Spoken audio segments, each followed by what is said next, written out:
Hello everyone, welcome to my YouTube channel, Love for Intuitive Astrology. So today I will talk about the month of June 2023 for the sign of Taurus. So if you have your sun, your moon, or your rising sign in Taurus, then this is your video. So before we start, I'm so happy because we're getting close to 6,000 subscribers. And I want to do a giveaway. So I'm gonna do 2 half-an-hour giveaway readings. So if you want to participate in this giveaway, write down in the comments with capital letters giveaway, write a message that you want to share with the community, and of course subscribe to my channel, share my channel with your friends.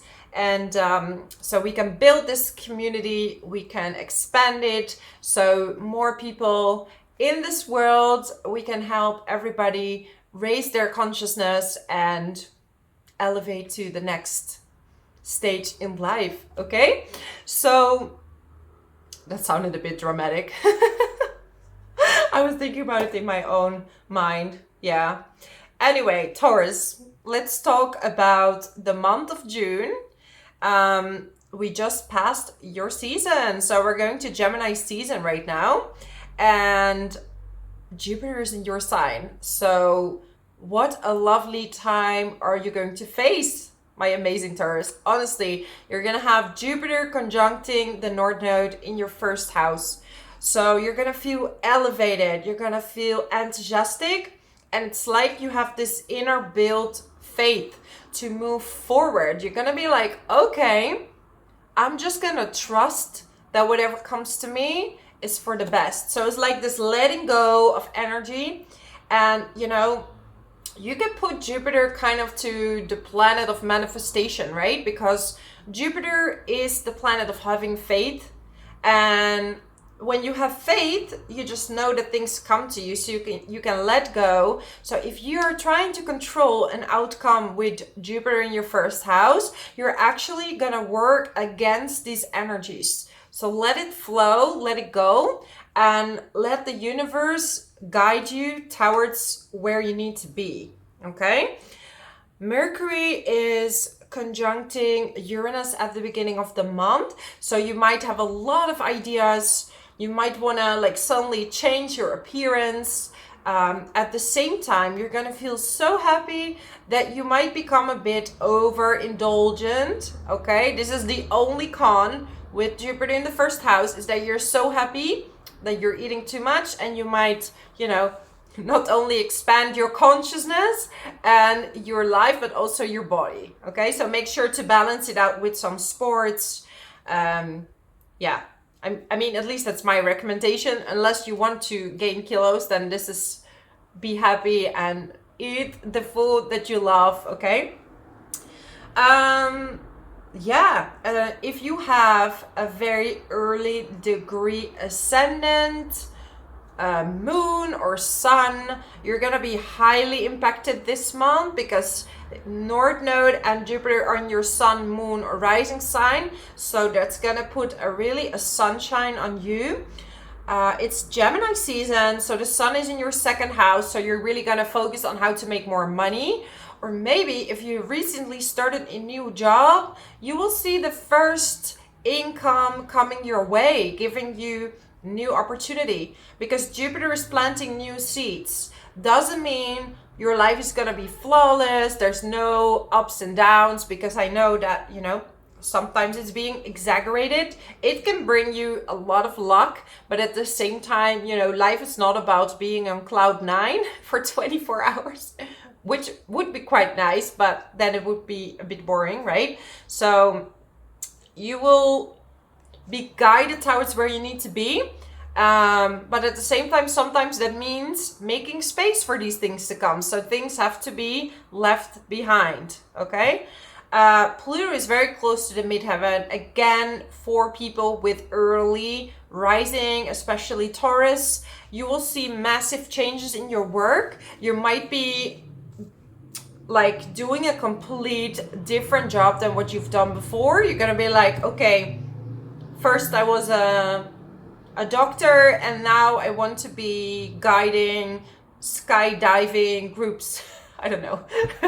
This is like Pluto change, okay? It's like I'm not gonna accept at the same time bad authority. So if you have a boss that you're gonna, you know, maybe you're getting a job with a very dominant, egocentrical boss. So Pluto will show you here, this is how you should never become authority if that's a wish for you. It will show you what not to become, and it also shows you how to stay in your own power, okay? Not manipulation power, inner force power. Because you know what? Powerful people are polite. They're not egocentrical. They have nothing to prove. They are calm, polite, and you know, they don't look out for who can I damage to get what I want. That's manipulation. This is the worst thing to do with Pluto. So really stand into your own power. And actually, if you're dealing with this planet right, you can rise really high in position, okay? Because you're gonna get this magnetic force towards you that people are gonna really respect. So if you can deal with this well, you can get an amazing position, Taurus, especially with Jupiter in the first house. You're gonna be backed up. You have South Node in the 7th house, so there's a little bit of less focus on partnerships, but also you have a chance to close a massive cycle when it comes to relationships. So maybe before you were in a cycle where you attracted a certain partner that was not good for you. This you leave behind. Scorpio is really digging deep and cleaning up what is no longer necessary for you, okay? Like in my own chart, I am a Scorpio ascendant, so I'm your opposite, but I have had the South Node in my 12th house on my moon, and it literally cut off a lot of women from my life that were not good for me. And it kind of came up. It was like an unavoidable change. So you will see with this relationships that it's going to be like, you know, sudden cut. So especially if you have planets in the 7th house, that's going to impact you a lot, right? Or in Taurus as well. But you're going towards more stability. Yeah. Mars and Venus. Venus is moving into Leo, and it's going to be there for a long time. So on the 6th of June, Venus is going in Leo, and we're going to have Venus retrograde. I made a video about it, and it's going to stay there until like October. So we're going to have a huge influence with Venus in Leo, which is basically quite a nice placement. I mean, you're going to feel optimistic. You're going to feel romantic. It's in your 4th house. So maybe you want to change your home, move, or like harmonize the home. Like maybe you're postponing some things that you want to do in the house. It's going to be very important to feel good. Maybe you're going to work from home and you're making some kind of office. Okay. That's going to go with your new boss job that you're getting. And on the 3rd of June, we're going to have this full moon in Sagittarius. So this is very related to your money. So maybe a raise, maybe a lucky break, maybe a good client. Yeah. It's also about showing or revealing to you how to make more money. Maybe you're going to have some type of breakthrough like, oh my God, I had no idea that I could do this to make more money. So there's a cycle, some wisdom that's going to be brought to you, right? Gemini and Sagittarius are all about wisdom, intellect, reading. So definitely you're going to read about how to make more money, which is a great cycle for you right now. Maybe invest in property. Your friendships are going through a bit of a rough patch with Saturn in the 11th house, okay? It's like you're really going to filter like who's a good friend and who's not. You're going to be very drawn to very mature people right now. You want to be with like old souls. Okay. So this could be like a successful partnership in business or romance, but this could also be a perfectly aligned masculine and feminine energy, celebrating your own accomplishments, okay? But with Jupiter in the 1st house, I mean, you can attract anything, job, romance, new love, whatever the universe has in store for you, it will come your way, okay? Good things. The moon. So make sure to listen to your emotions, because we don't have too much water. So listen to your emotions right now. It's like there is a path that you have to follow, but if you don't listen to your correct emotions, you might take a little bit of a turn to get where you need to be. So I hear it's important to listen to your emotions. On the 17th of June, there's going to be a new moon in Gemini. Also this month in June, Pluto is moving back to Capricorn. So I made a video about Pluto in Aquarius, but Capricorn is really about institutions, government, business, authority. So everything that's no longer serving. The upcoming 2 years, there will be a massive cleanup. So we can go into Aquarius, which is a more flat structure, which is a more freedom-based structure.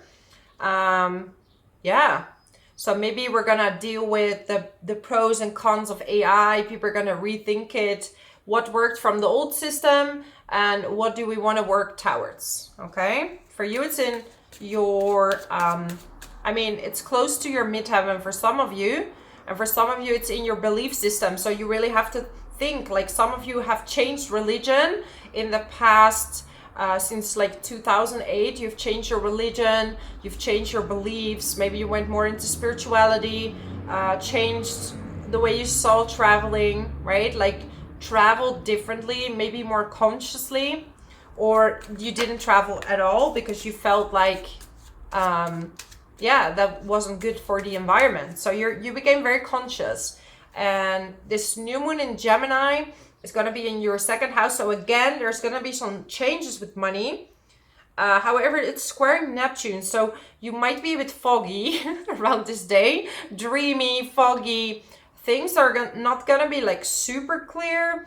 And then there's Neptune squaring Jupiter. So you might struggle with self-indulgence once again, and boundaries. And definitely when you're so uplifted, sometimes it's hard to see people around you because literally you don't really care. When you're so happy, you don't care, and you don't see people coming in taking your stuff. So make sure to sometimes ground yourself, okay? You're grounding energy, but you won't be that grounded in this month because it's going to be pretty nice.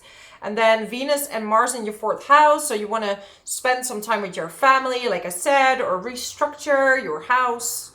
I'm getting the Lovers.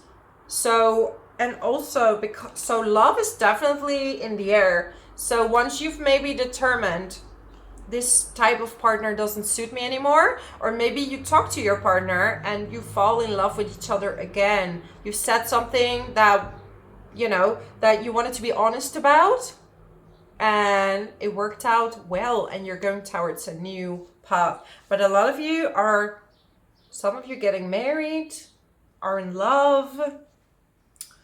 Love is in the air, is what I'm hearing. Yeah. It's like I see some wave of protection around you right now. Okay? So yeah, I can talk for hours, but I'm gonna keep it short because I don't want to make it too boring. So thank you so much for watching, my amazing Taurus. Keep in mind the giveaway, end of June. I'm going to announce 2 winners for a half an hour free reading because we're so close to 6,000 subscribers, and I'm so grateful for you being here. So thank you so much, and I hope to see you next time. Bye-bye.